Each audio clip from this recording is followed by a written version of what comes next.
देखिए हर खबर यहीं पर, सब्सक्राइब कीजिए TV9 भारतवर्ष।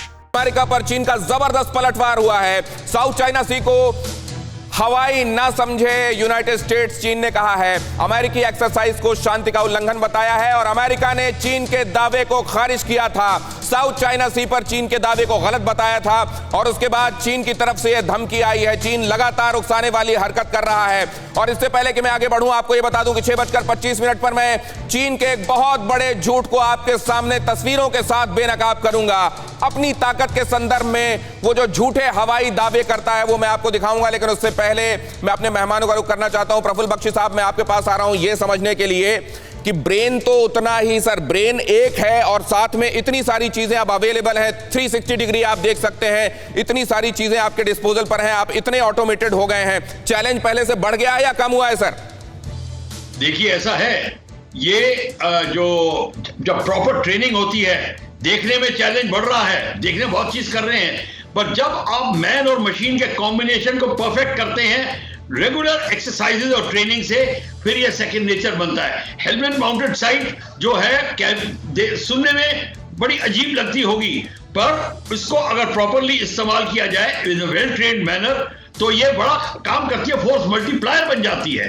पर देखिए, पर अगर ये ना होती, जैसे विंग कमांडर ने बता रहे थे, सब कुछ एक पायलट को करना पड़ता था, या अगर वो मैप को देख रहा है या लो फ्लाइंग कर रहा है तो जमीन पे भी टच कर सकता था, कई क्रैशेस हो जाते थे।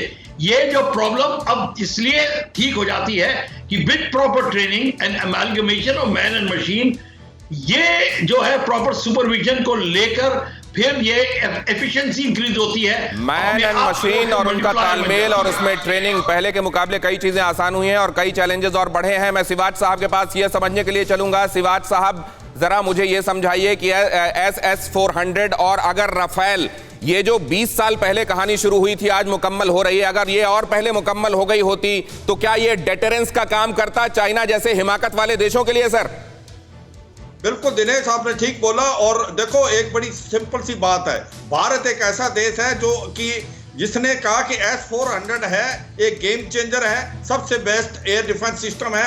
और अमेरिका ने बहुत प्रेशर डाला, काटसा का प्रेशर डाला, counting America adversary through sanction act, कि आपके ऊपर हम सैंक्शन लगा देंगे, आप S-400 ना लें, आप हमारे से थार लें, ट्रमनी high altitude area defence system और पेट्रोल मिसाइल। मगर हमें मालूम था S-400 दुनिया का सबसे अच्छा एयर डिफेंस सिस्टम है, वो उसके लिए हम जा रहे हैं। इसी प्रकार से हमने राफेल लिया जो कि सबसे बेहतरीन एयरक्राफ्ट है आज की तारीख में। दोनों का कॉम्बिनेशन एक डेडली, तो ये एक डेडली कॉम्बिनेशन होता है। परवाह देश की, सोमवार से शुक्रवार रात 10 बजे TV9 भारतवर्ष पर।